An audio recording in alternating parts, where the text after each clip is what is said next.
President Joe Biden is not yet adding his name to the list of Democrats calling for New York Governor Andrew Cuomo to resign. Speaking to a reporter yesterday, the president said that he is waiting for the results of an investigation before making a decision. The three-term governor is facing calls within his own party to step down following multiple allegations of sexual assault and an investigation into the reporting of COVID-19 deaths at nursing homes. Joining us now to talk more about this is Christopher Bedford, senior editor at the Federalist. Chris, welcome back. Always great to have you on.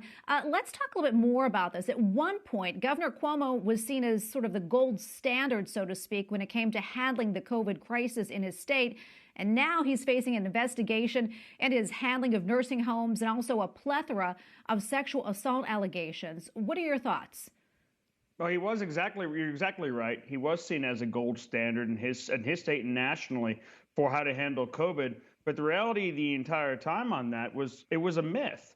He did give press conferences. He was up daily. He did project some kind of feelings of leadership. But if you look through his statements back then, from the very beginning, they were changing day to day. It was denial at first, just like it was nationally for both parties across the country. Before, it was a series of mistakes and a lot of blaming games.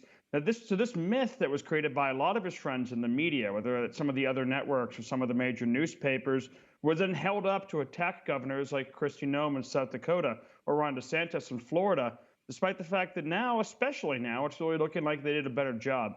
So for Democrats to come out now and call for his resignation, national Democrats, based on sexual harassment claims, when the reality is he was held up as a hero and was guilty of a lot of the same mistakes that were made by the governors of Michigan, the governors of Pennsylvania. It makes me think this is just political and not really about justice for the dead.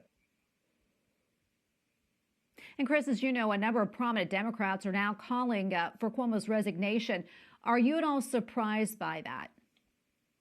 Well, not from Kirsten Gillibrand, the junior senator from New York, because she's always positioned herself as being someone who's quick to call on people, even within their own party. I was surprised to see Chuck Schumer, the majority leader, come out at all.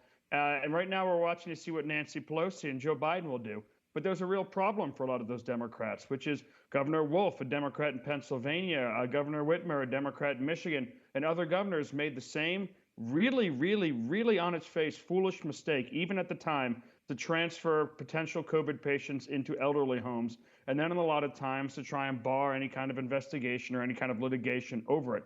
They're guilty of that same mistake. So a lot of these national Democrats are calling on this strictly based on sexual harassment claims and not based on thousands and thousands of deaths that were covered up in the state. Yeah, we also still have not heard from Vice President Kamala Harris about this. What are your thoughts on that? And she's been completely silent on this. It's kind of surprising given how she has largely taken the lead in this administration in a lot of different places, whether it's foreign policy or some of the press initiatives, that she has managed to stay quiet on this. I don't think it's very surprising at all that she has. President Joe Biden was put in an awkward position when he had to answer on that. She'll eventually be called on this, I suspect, especially as accusations continue to pile on.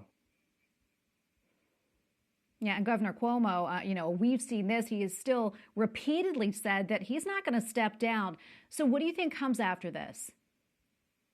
An investigation is certainly coming. A lot of Democrats in the state are very angry and they smell weakness.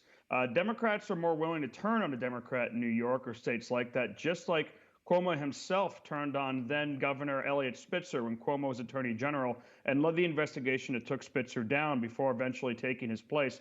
They're quicker to do that because there's not really a threat from Republicans in that state. So if Cuomo goes away, they get to put another Democrat or one of their allies or maybe someone they actually like, because Cuomo is famous for being a bully, in that position. They don't risk losing power, and the progressives typically will likely have a chance to gain power when they can get rid of guys like Bill de Blasio, the mayor of New York's longtime, less progressive enemy here in Cuomo. All right, Chris, we're going to leave it right there. Thank you so much for coming on. We always appreciate your analysis. Christopher Bedford, senior editor at The Federalist. Thanks again.